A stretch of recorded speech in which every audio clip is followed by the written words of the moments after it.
Mula sa Kamara, Senator Bato, hinamon naman na lumantad na at totohanin ang sinabi na sasamahan niya si dating Pangulong Rodrigo Duterte Lakay hanggang dyan sa ICC. RH12, Milky Rigunan, Mana Milky.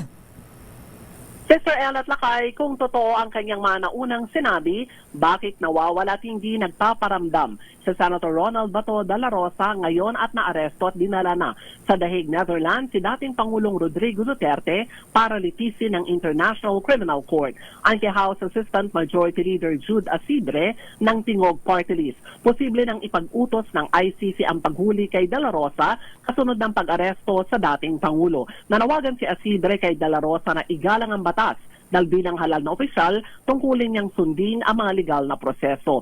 Sinabi naman ni House Deputy Majority Leader Paulo Ortega V ng La Union, ayon sa kanyang puting ahas, hindi na spoiler kundi inaasahan na ang pag-aresto kay Senator Bato dahil kasama siya sa mga respondent. Dahil nga hindi nagpaparamdam sa Senator Bato, sinabi ni Ortega na sana nasa mabuti itong kalagayan para masamahan niya ang dating Pangulo sa the Netherlands. Narito sila Union Representative Paulo Ortega V. Nasabi nga ni Kong Jude na yung mga respondents ng case paano ko ba sasabihin to? Ayon sa aking puting ahas. meron din akong puting ahas.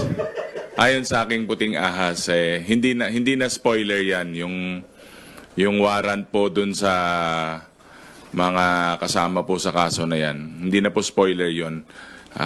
Prediction na po 'yon. Saka nandyan na po 'yon. Ayon sa aking puting ahas. Assistant Majority Leader Jill Bongalon na ako Bicol Party List, igagalang dapat ang proseso ng batas.